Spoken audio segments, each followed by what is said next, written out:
I'll never forget the day I opened the photo album. It was supposed to be a collection of family memories, birthdays, weddings, holidays. But when I turned the glossy page, my breath caught. My face was gone. There, next to my husband in the wedding photo, was an empty slice of air where I should have been. The edges were jagged, the paper raw, as if she had carved me out with a knife. My smile, my body, my very existence, erased. At first, I thought it had to be a mistake, some printing error. But then I flipped another page, and another. And in every picture, the same absence stared back at me. Everyone else was there, smiling, laughing, whole. But me? I was missing, like I had never been part of their lives at all. That's when I realized, this wasn't about photographs. This was about power. And my mother-in-law wasn't just trying to control me. She was trying to delete me. I was 29 when I married into the family. By all accounts, it should have been the happiest time of my life. I had just landed a position as a marketing coordinator for a design firm in New York City. And after years of late nights and endless side gigs, I finally felt like my career was steady. My husband was kind, grounded, someone who made me laugh in a way no one else ever had.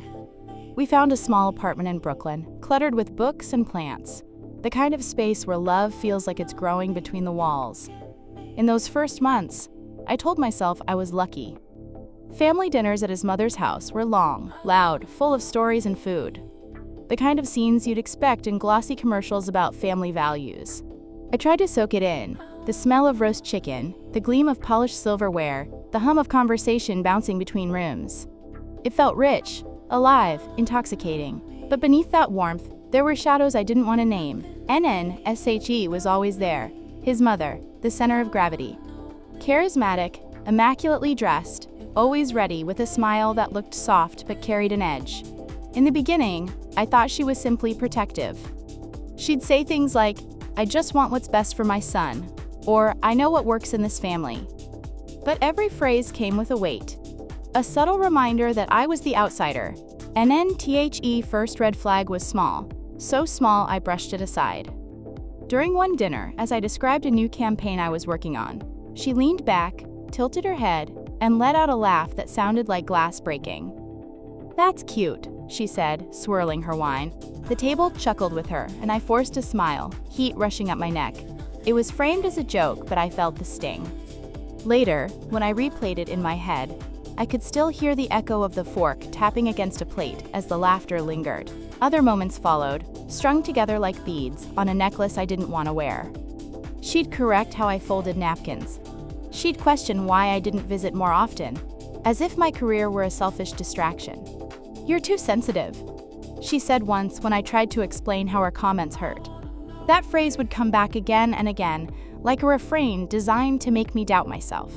At first, I made excuses. She was from a different generation. She didn't mean harm.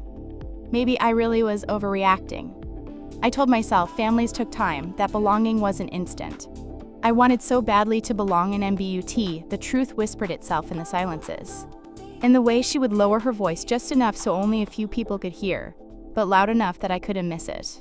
In the cold glances exchanged across the table, in the way conversations seemed to tilt slightly away from me when she spoke. Like gravity itself was against me.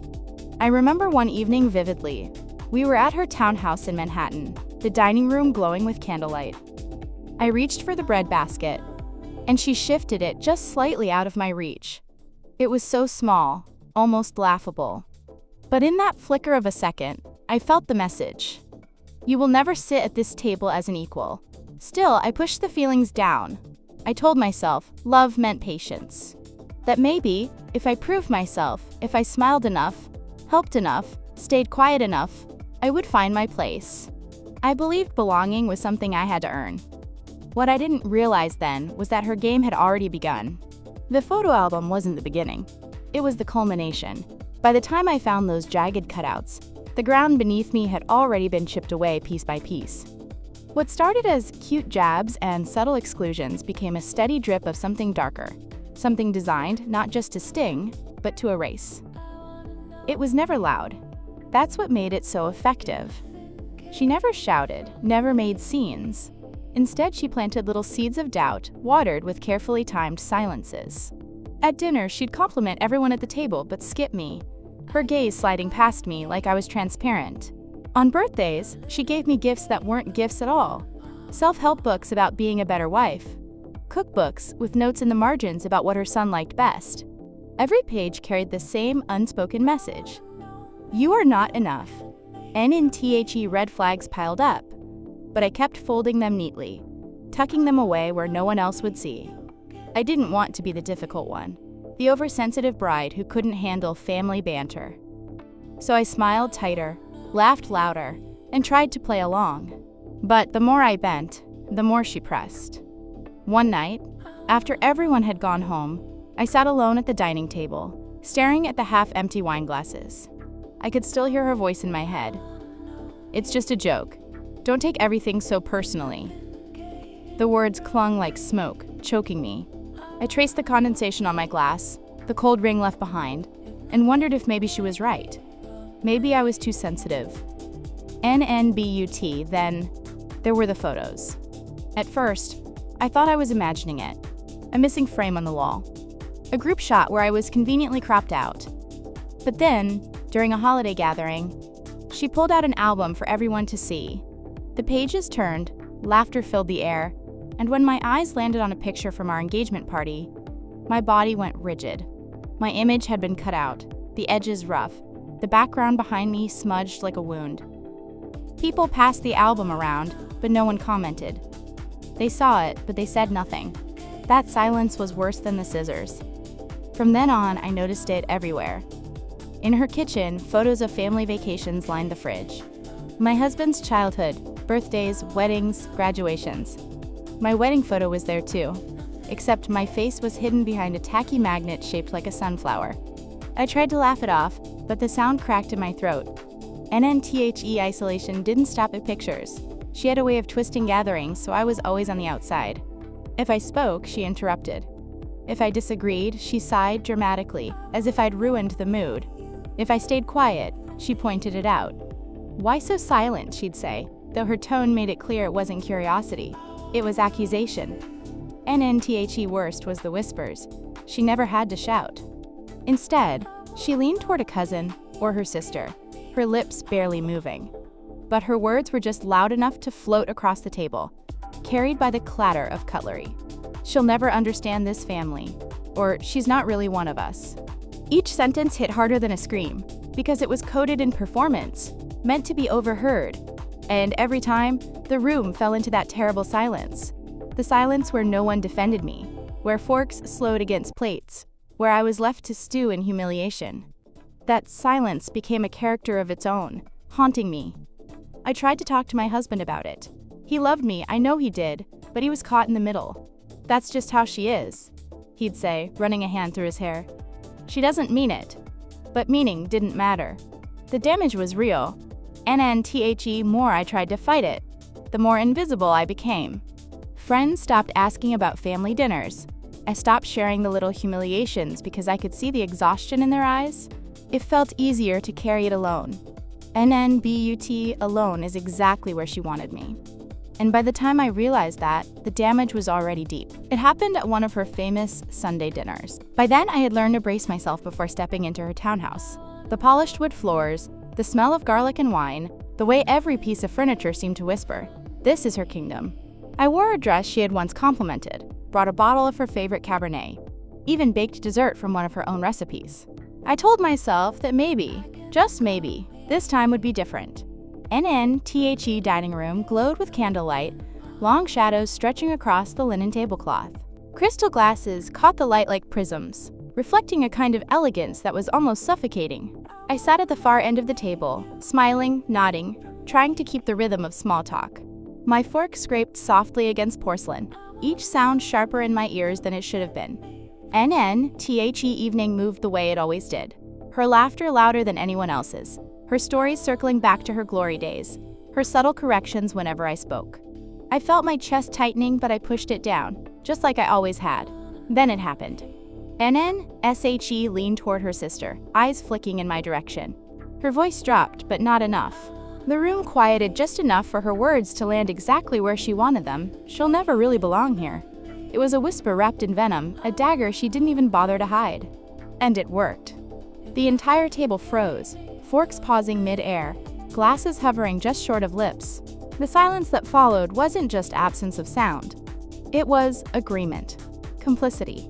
I felt every eye flicker toward me, then away, as if confirming her verdict, and my face burned. My hands trembled in my lap. For a moment I thought I might cry, might crumble right there under the weight of that sentence. But then something inside me shifted, and I remembered the photos, the empty spaces where I should have been, the sunflower magnet covering my face on the fridge, the countless times I'd swallowed her jokes.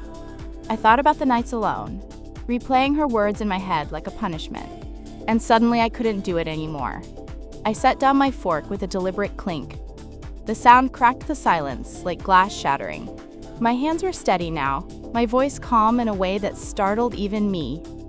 "You're right," I said, letting the words hang. "I'll never be like you.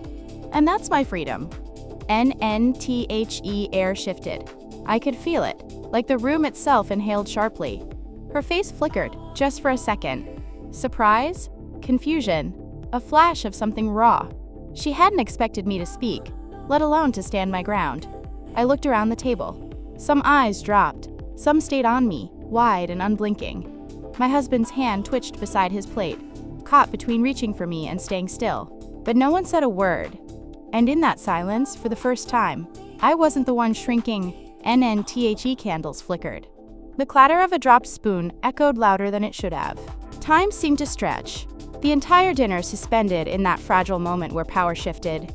Recovered quickly, of course. She laughed, forced and brittle, lifting her glass as if nothing had happened. "It's just a joke," she said, her voice higher than usual. "Don't be so sensitive." The words didn't land the same way anymore. They slid off me, powerless in because I wasn't sensitive. I was awake, and in that moment, with the entire family watching, she realized it too. The performance was over. After that dinner, something fundamental shifted. I walked out of her townhouse with my husband beside me, the chill of Manhattan air biting at my skin, but inside I felt strangely warm, like I had finally lit a match in a dark room. For months, maybe years, I had been trying to twist myself into her definition of enough. That night, I realized I didn't need her approval. I needed my own. Days that followed weren't easy. She didn't retreat. People like her never do. Instead, she doubled down. Little digs disguised as motherly concern. "I'm just trying to help you fit in." Gifts that were more insults than kindness. Phone calls where she sighed dramatically, reminding me that family comes first. But now, instead of crumbling, I started keeping track. Every phrase, every cut, every photo where I was erased. I documented it. Photo album became my proof. I went back through drawers, boxes, old files. I found snapshots from holidays where the cuts were obvious, my absence glaring. I laid them out on the table in our Brooklyn apartment, the evidence of years of manipulation staring back at me. It wasn't paranoia, it wasn't oversensitivity. It was real. And with proof came power, and I stopped engaging in her games. When she made her comments at dinners, I no longer defended myself or tried to laugh it off. I just looked at her, silent, calm, letting the weight of her own words echo in the air. Silence. The very weapon she had used against me was now mine. And I also began inserting myself back into the narrative. Literally. I had copies made of the photos she had mutilated, restoring the images with my face, my body, my presence intact. I framed one of them, a family portrait where she had sliced me out, and placed it on our bookshelf. Not as a shrine to pain, but as a reminder, I belong in my own story. Change didn't go unnoticed. At the next dinner, when she tried her usual trick, leaning in, whispering loud enough to be heard, I didn't flinch. I excused myself calmly, returned with one of the restored photos, and set it on the sideboard where everyone could see. The room fell quiet, the same kind of silence she had once wielded like a knife. But this time it was aimed at her. Eyes flickered, searching for control. She forced a laugh, muttering, "Oh, you're making such a big deal out of nothing." But the veneer cracked. Because everyone saw it. The cuts, the evidence, the proof that her cruelty wasn't just in my head. Slowly. The dynamic shifted. cousins who once looked away when she mocked me now hesitated. My husband, who had struggled to reconcile loyalty with truth, finally said quietly, "This isn't right." Even that small acknowledgement felt like a tidal wave. NNFOR the first time. I wasn't standing alone. And she knew it. NNHER power had always thrived in shadows, in whispers, in silences, in things unsaid. By dragging her tactics into the light, I changed the rules. She couldn't hide behind jokes or concern anymore. The evidence was undeniable. And I didn't scream. I didn't accuse. I didn't play her game. I just showed the truth, steady and unshaken. And with each calm refusal, with each photo returned to its place, I felt myself grow taller, and I wasn't erased anymore. And she, for the first time, was the one fading. In the weeks that followed, the balance of power shifted in ways I hadn't dared to imagine. She didn't collapse in a dramatic explosion. People like her rarely do. Instead, it was quieter, more devastating. Her voice, once the loudest in every room, began to falter. Her whispers lost their sting when everyone knew what they really were. And at dinners, I noticed how her stories trailed off without the usual laughter to back them. When she tried to make me the punchline, the silence that followed wasn't complicit anymore. It was awkward. Even her sister, once her closest ally, glanced down at her plate instead of nodding along. It was subtle, but I felt it. The spell had broken. NNSHE still tried, of course. She brought more photo albums, polished and curated, hoping to rewrite the past yet again. But I no longer flinched. Instead, I placed my restored photos alongside hers, side by side. The contrast spoke louder than words, her version of reality, and the truth. No arguments, no shouting, just undeniable evidence. And slowly, she disappeared. Not literally, but socially. Invitations that once revolved around her began to shift. People came to us instead, to our Brooklyn apartment, filled with books and plants and real laughter. She came less and less, until one evening, her chair at the table sat empty. That image stuck with me.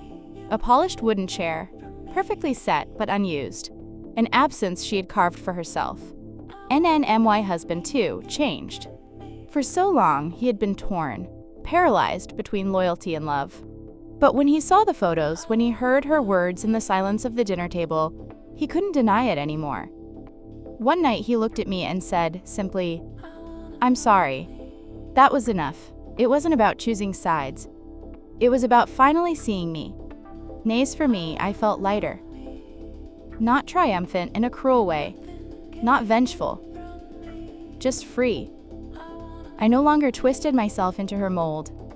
No longer carried her judgments in my chest, like stones. She had tried to cut me out of the story, but in the end, she cut herself out instead.